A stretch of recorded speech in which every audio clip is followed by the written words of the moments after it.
Hi everybody and welcome to Out of the Gate, Daily Racing Form's weekend handicapping preview program. I'm Dan Illman. Thanks so much for watching. Here's what's coming up in this week's edition of Out of the Gate. Two major turf races we'll preview. DRF handicappers Mike Beer, Matt Bernier, and myself. We'll look at the Cardinal Handicap, a grade 3 from Churchill Downs, and the Artie Schiller Stakes from Aqueduct. We'll also take a look at the Desi Arnaz Stakes for 2-year-old fillies at Del Mar. JK's Play of the Day, Craig Milkowski's TimeformUS Spotlight, Nicole Russo's Pedigree Pick. They're all focusing on races at Aqueduct, plus horses to watch, best bets, and lots more. So let's break Out of the Gate.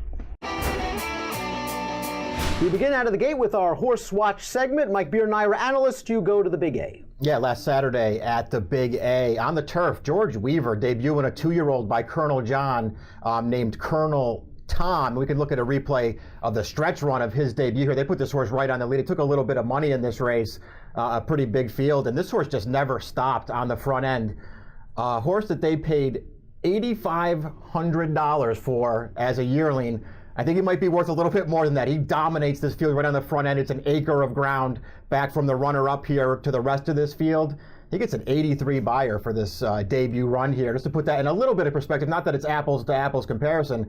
Mendelsohn just ran an 86 and went in the Breeders' Cup. This horse ran an 83 first time out. Matt Bernier, Big A for you as well. Yeah, Super Tapit. This one's going to be the opposite of, instead of an impressive effort, this is a troubled trip. We're going to take a look. This was in a non-winners of 2 other than, and basically the spot shadow for Super Tapit, that's all you need to know. I don't really need to walk you through this. He's buried in behind horses with nowhere to go. Aquaphobia runs very well in here. Slim Shady, the old boy, he's the one that gets the job done. But look, still nowhere for Super Tapit to go. He's finally angled out into the clear, comes on with a run. This was just his second start off of about a 6-month layoff.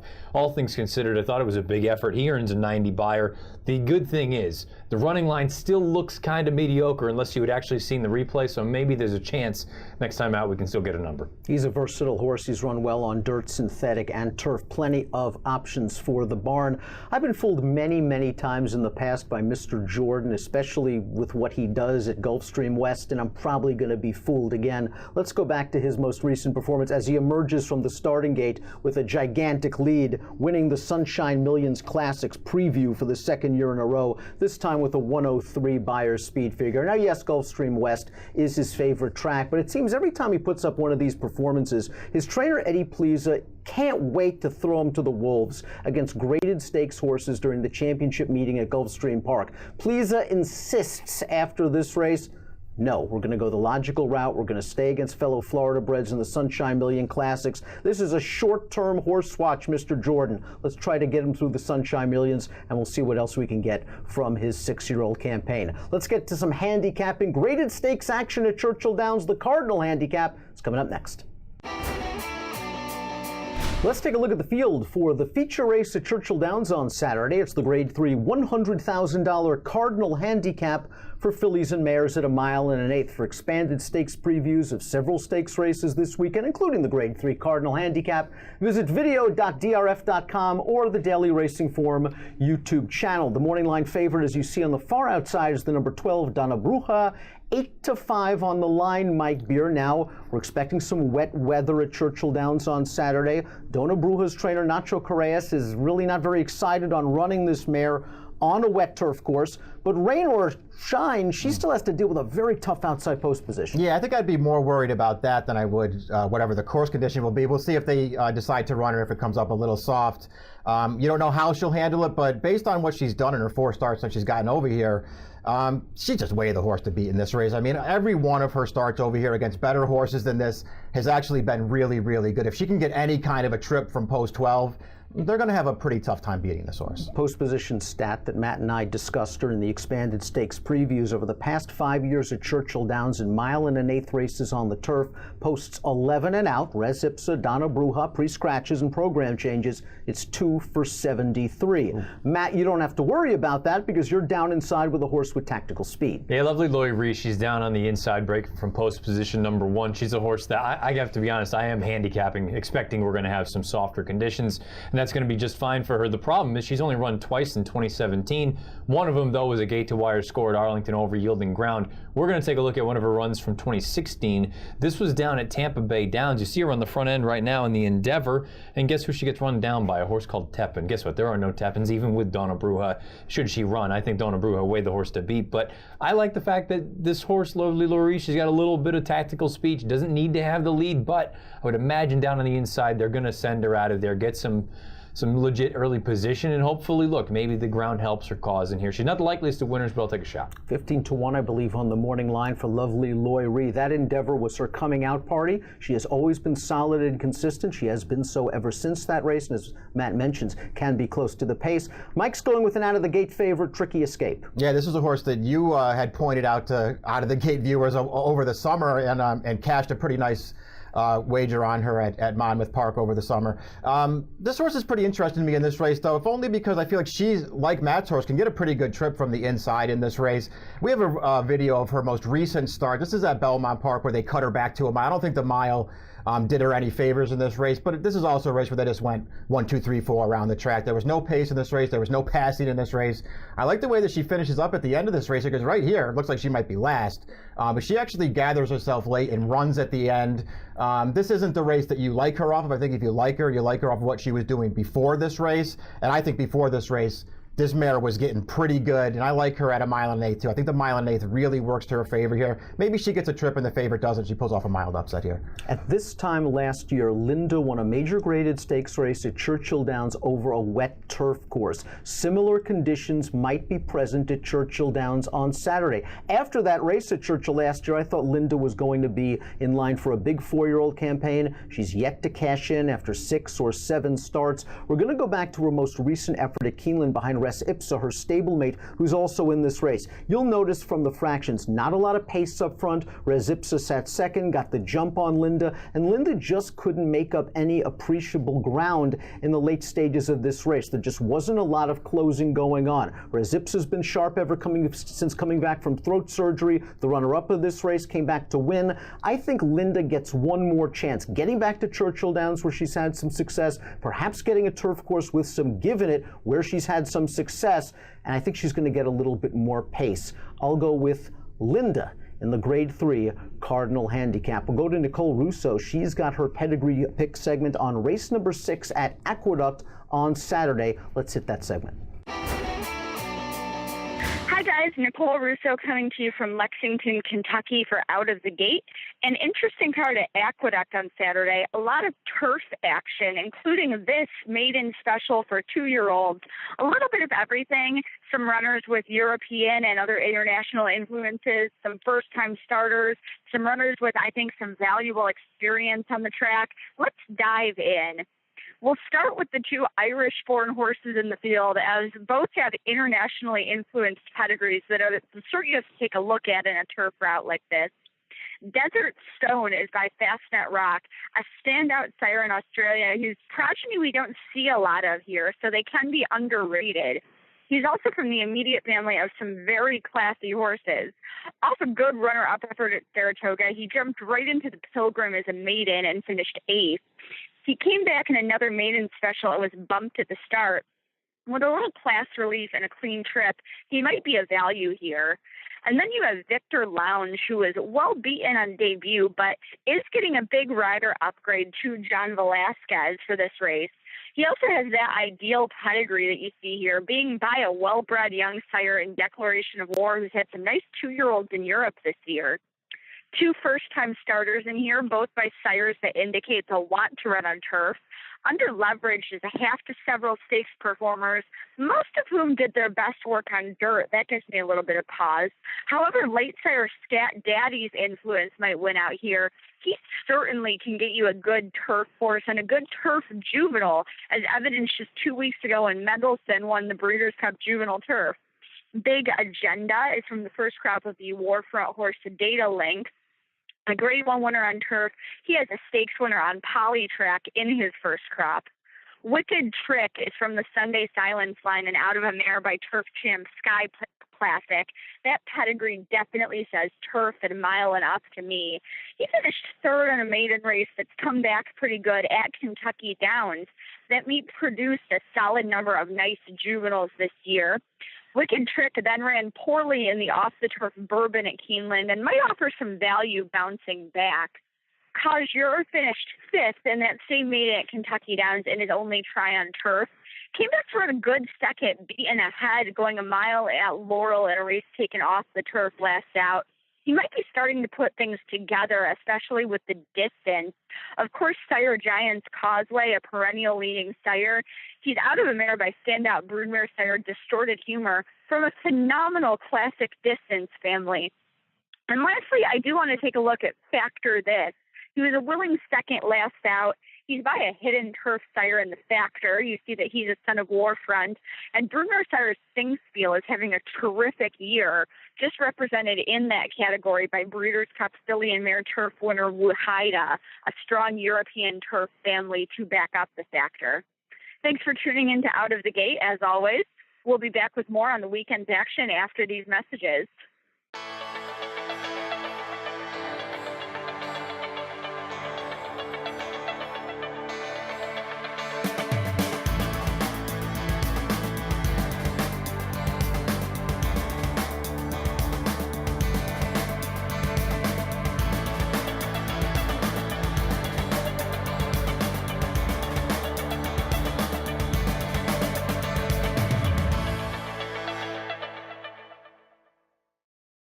You asked, we listened. DRF Plus has more flexible subscription options. Use DRF Plus Basic for exclusive news and analysis, including our DRF Live real-time news feed. Or go deeper with DRF Pro and unlock buyers, closer looks, picks, and reports, including the DRF Daily Game Plan. DRF TV viewers get 50% off the plan of your choice. Use code DRFTV50 at checkout. Learn more about the DRF Plus subscription plans at drf.com/plus. Welcome back to Out of the Gate. Let's take a look at the field for the Artie Schiller Stakes at Aqueduct on Saturday. Card is race number 8. $150,000 is the purse. We're going 1 mile on the turf. For expanded stakes previews of many of the major stakes races this weekend, head on over to video.drf.com or the Daily Racing Form YouTube channel. Matt Bernier, 2 solid favorites in here. Black Type, Delta Prince coming into this race in good form. I think all 3 of us are not really in favor of either one of these horses, but let's talk about the morning line favorite, Delta Prince, getting arguably some class relief. Yeah, obviously, when you see a horse like Heart to Heart in the past performances, we know what he's capable of, and that was the horse that he ran into in his most recent startup at Saratoga. We'll take a look at that right now. I've got to be honest, I know there was some cut in the ground.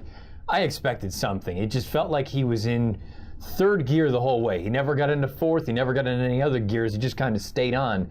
I've been very disappointed in this horse. I thought he was going to be really, really good. For those of you that don't know, he's Royal Delta's little brother, and I don't think he's gotten any better. I don't think he deserves to be the favorite. I'm willing to give him the ground excuse. I thought his race prior to that was solid over firm ground against much weaker competition. I liked him in that race.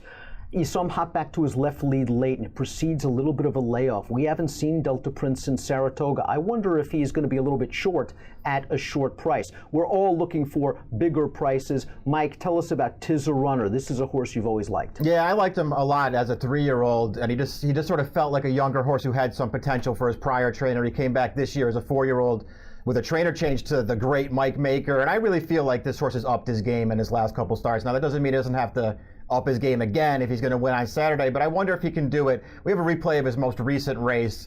This is at Laurel Park, and that's him on the outside. He sat last. He came wide around the turn. Wolf Rock, who's also in this field, sat a really nice trip right up on or near the lead here. Look at this big goofball come running down the stretch here. He changing leads about 15 times. He's sort of looking at the stands as he goes by it, but he still runs right through the wire here. He did that in this race. He did it in 1 start prior to this, the same thing with a big run through the stretch. Matt, I want you to jump in. I know you like this horse like I do. I think we're both hoping he catches a little bit of pace and then maybe comes running at some favorites that we're just not that terrified of. He's usually just the complete opposite of everything I'm looking for. I want a professional horse. I don't want a complete one-run closer. He's all of those things, and he is the least professional thing I've ever seen. I thought the gelding process was going to help him. No, never did. I just think this is what he is. He's going to be a dope out there and change leads 15 times. You saw him looking at the grandstand. I kind of agree with everything Mike said, though. He's got a giant turn of foot, and in a field where I'm not terrified of anyone, I think black type should be the favorite, but not an overwhelming one. I'll take a shot with Tizarunner as well. He just needs a little bit of pace help, because if there's one thing we know about Tizarunner, he is a true one-run closer that likes to come from the clouds. My horse in here, trained by the great Shug McGahee, is the number 2, Fire Away, and this is a true horse for course. He's 2 for 2 at Aqueduct, and both of those wins came over less than firm ground, and there is some wet weather expected in New York this weekend. Perhaps Fire Away will get some cut in the ground over a course that he likes. Last time out at Belmont, Fire Away cut back in distance to a mile. We see him in a race with Monster B in the returning a lot. Both of those horses also expected for the Artie Schiller on Saturday. And Fire Away right here just sort of seems a bit one-paced. He was outrun on the turn. Maybe the cut back to a mile was just too sharp for him. He does get to the outside, and we'll see him begin to kick in late. This is a horse that lacks a winning profile. You need to demand a price on him. But getting back to Aqueduct with some cut in the ground and with the race with a little bit of pace, I think you'll get a slight jump on Tizarunner from mid-pack after saving some ground early under John Velazquez. I'll go with the number 2, Fire Away, 8-1 on the morning line. From turf to dirt, from Aqueduct to Del Mar. We'll move to the 2-year-olds in the Desi Arnaz Stakes. 2-year-old sprinters take center stage at Del Mar on Saturday in the Desi Arnaz Stakes. Let's take a look at this field. We'll be traveling 7 furlongs, a field of 6 expected for race number 5. $100,000 is the purse for expanded stakes previews of the Desi Arnaz and many of the major stakes races all weekend long. Visit video.drf.com or the Daily Racing Form YouTube channel. Bob Baffert's number 6, Dream Tree, is the morning line favorite at 2-1. Matt, your selection in this race, very familiar with Dream Tree. Yeah, Midnight Bisou is a horse that she unfortunately couldn't quite get to Dream Tree. Dream Tree did a lot of work in that most recent start, and they both were in a maiden special weight race, but I think Midnight Bisou is the one that may have a little bit more upside here in this second lifetime start. We don't have the tape of the first race, but this is the tape of Midnight Bisou from the OBS sale, and you're going to see, obviously, boy, she's green. You're going to see the quick little swap at the leads, and she's going to lug in a little bit toward the end. She's much more professional now that she's been out on the racetrack, but I like the fact that she's going to come from off the pace, and I think there's going to be a relatively honest pace signed on in here, and I think the 7/8 of a mile, that should really be kind of right between the eyes for her. Let's take a look at the chart also of that career debut. As you see, big field.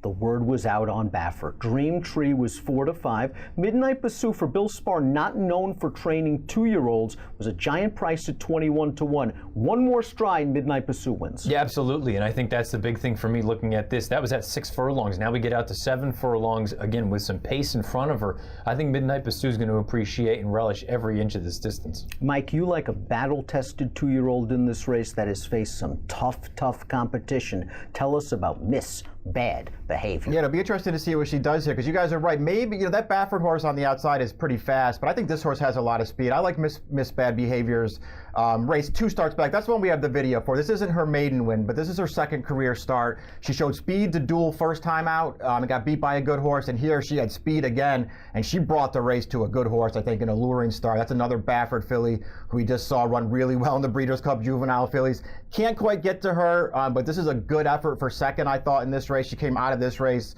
and went to Santa Anita, and she just pounded a field of maidens with a 79 buyer. I like that she's drawn inside. I think she'll be going from the get-go here, and I'm hoping she can get to the front on this field, and maybe she'll be tough to run down. I think there's going to be a little bit of a cat and mouse game between Miss Bad Behavior and the favorite in here, and I wonder if Miss Bad Behavior lets the favorite go, tries to get to the outside.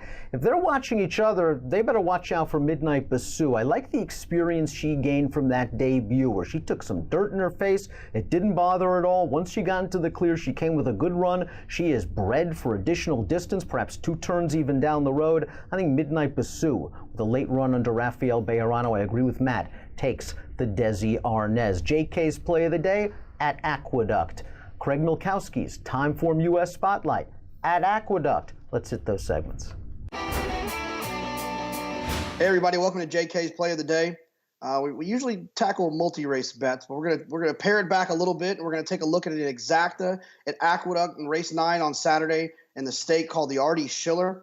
There's 2 horses here that I kind of wanted to key in this exacta, and I'm gonna kind of show you a little bit of bet construction of how I would attack a race like this. I'm gonna key 2 horses in here. I'm gonna key the 5 black type who is kind of found his level around this kind of listed stake area, non-graded stakes types.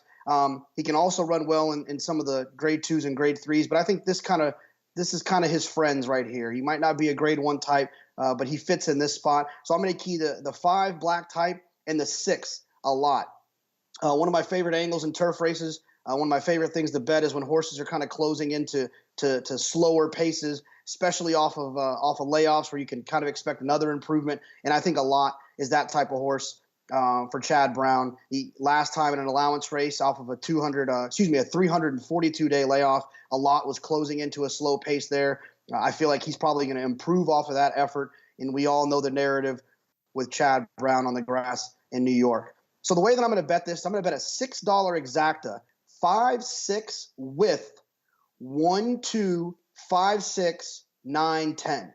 Notice I used the 5 and the 6 in the second spot. We'll talk about that a little bit. Essentially, I'm going to key the 5 and the 6 on top with the logical horses to run second.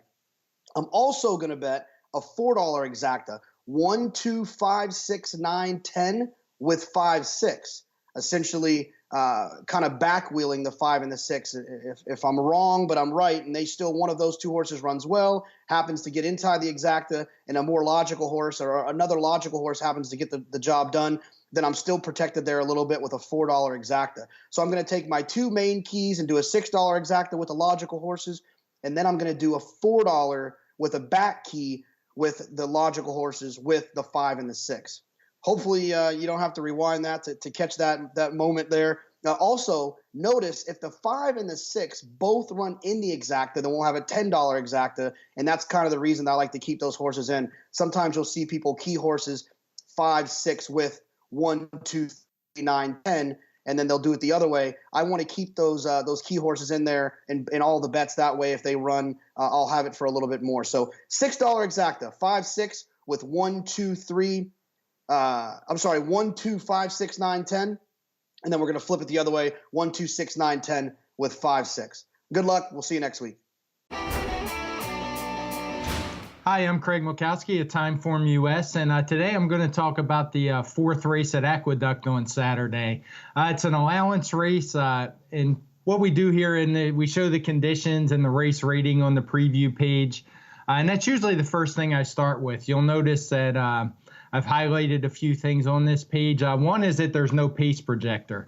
And the reason for that is when I actually made this graphic, the post positions weren't known yet. And while we do try to show the pace projector in these cases, we can't do it when there's an entry because the post positions get a little jumbled. So there is an entry in here, so that's a reason why you don't see one. We note the race rating there, which is a 109. And then we showed the spotlight figures, and one of the other things I noticed here was the one was getting first-time Lasix. You don't see that very much these days outside of first-time starters, so I always note that when I see it. I opened up the race condition to do that by just clicking on the little track diagram, and you can see it's an allowance optional claimer for $80,000. I always like to read into these conditions and see who exactly is eligible. And you can see a few different things. It's for horses who have never won $10,000 other than maiden claiming or starter. But there's some other ones too, and actually one of these is going to come into play. There's one which have never won 2 races, and then there's also a claiming price of $80,000, which you could see on the preview page that 3 of the horses were in fact entered for $80,000. But the one, I scanned the race, I looked, you can see on the spotlight figures from that first page, it's a very closely grouped bunch. Nothing really jumped out at me except the one horse who actually has the lowest spotlight figure, and that's the one horse Trilliant. I'm going to kind of focus on him today, or her today, because I think she is the horse to beat here, and I think she's going to pay a decent price. Several things jumped out at me on Trilliant, and the first one is she's actually won only 1 race, but it was not even though it was a handicap race, she gets in on this condition because it was not a maiden race. She's only won 1 race, not the 2. So even though she's won a non-maiden race, a non-claiming race, she still is eligible here. Some of the other things I want to talk about are the very first one is the trainer. We see it's Graham Motion, and one of the things you notice his overall rating is 87. And you can dig down and get a little deeper on those. You click on his name and it'll open up all his trainer ratings. And once again, you see the overall was a 77, but the things that jumped out at me was the bottom line, where we try to highlight the moves that fit this race, and they're all much better than his overall. His first time Lasix is 100, first time with the trainer a 92, overseas shipper 97. And to be sure, some of these kind of go together. I'm sure a lot of horses have fit all these categories in the past, but it's definitely, this is the type of horse he does well with. So that was the first thing that drew my interest. The next thing is I read some of the comments from Timeform, our partner overseas based in England. And what you do is you click on the comments there, and it opens up, and you can read the whole details about the race. And a couple of things jumped out at me. The first one, two back, is that they were impressed with how much she improved. And they mentioned that she was a big filly who's only just coming into her own, and they expect a lot of improvement going forward. And then when you read the next one, the most recent race, you see a lot of the same. She's showing her still good form. That's what they say when it's clearly still ahead of her mark, and that they still think she's capable of much better. So she's very much one to be interested in for Timeform. And it just so happens that she shipped here to the States. And she's one that I definitely am looking forward to betting. The other thing I liked is the workouts down at the bottom of her past performances. You can see the workout line, and you can see the most recent ones. But also, if you click on that arrow at the right, you can see her whole history. You can see her entire career of workouts. And what these show, she came over. She was in England where she'd been running. Then she shipped here, and she's been working steadily at Fairhill for trainer Graham Motion. She's got a couple bullets with some nice moves in 101, both at 5 furlongs. So I think she's fit, and I think she's put in a good spot here. I expect her to improve on her Timeform rating in 95 with that first time Lasix, with the trainer move, and I think she's really the one to beat in here. I'm hoping to get around 4 or 5 to 1 odds at least, and that'll be my bet on Saturday. That's it for TimeformUS today. I'll send it back to Dan in the studio. Welcome back to Out of the Gate. Best bet time. Mike Beer going north of the border at Woodbine. We're in the feature race, Silence is Golden. The favorite is Be Very, Very Quiet. Your pick, though, is Silent Sting. You're the best, Omen. Yeah, Silent Sting and the Frost King Stakes. I suspect the favorite will be pretty tough to beat, but I'm going to try and beat him with Silent Sting. This horse is going to be making his 3rd career start on Saturday. This is his last race, his maiden win. First time out, they put him on the lead. This time, they rated him from off the pace and kept him wide. He wins this race very, very easily. He's ridden out at the end. I like the way he finishes it off. And I like that it's a 7 furlong race. He'll be coming right back at 7 on Saturday. I think this horse has a real chance to take down the favorite. He's 9-2 on the morning line. And if he goes off at 9-2, I'm betting him. TimeformUS projects a very fast pace for this race. And this horse's newfound running style should serve him well in this spot. Matt, you're going to Aqueduct on Saturday. Yeah, 4th at Aqueduct. It's non-winners of one other than on the turf. Race number 4, we're going to take a look at Magic Joan. These are the PPs for Magic Joan, a winner in the career debut for Brad Cox. I thought it was visually really impressive. It was a good effort where there wasn't a ton of pace signed on. She just looped up on the far outside. Joel Rosario never looked like he was concerned at any point. Just the ultimate of a confident ride. Goes in, gets into her, she goes on. Pop back to her left lead at the end, but doesn't bother me too much. In a race where there's names like Scheme, and Chad obviously has a good one in there. There's going to be a first-time North American runner for Graham Motion. I think there's a lot of things to look at in this spot. I think Magic Joan's an interesting runner. I'm going to Parks, race number 7, number 1, Wildcat Bell. Wildcat Bell is shipping back to Parks from Belmont, where she was 7-2 in a $50,000 starter allowance. It was a very salty race that produced 6 runners, 2 winners, 3 horses that came back to finish second, one of those runner-ups in stakes competition. Wildcat Bell is a one-dimensional speedball that made the front in that race and found that company way too much. Let's take a look at the TimeformUS pace projector for race number 7 at Parks on Saturday. The one Wildcat Bell, this time around dropping from a 50 down to a 25, is on the lead, favoring horses on or near the lead. The one worry is the 7 furlongs. Wildcat Bell's best races have come at 6, but with this TimeformUS pace projector in play, and I think it's going to play out like this, Wildcat Bell as the second choice on the morning line should be very tough to catch and beat. That's Wildcat Bell, race number 7, number 1 at Parks on Saturday. We thank you so much for watching Out of the Gate this week. You're going to want to follow all of the latest DRF TV offerings on Twitter at DRF Video, and all the news and notes from the gang at Daily Racing Form at DRF Inside Post. We'll see you next week. Best of luck when your horses break out of the gate.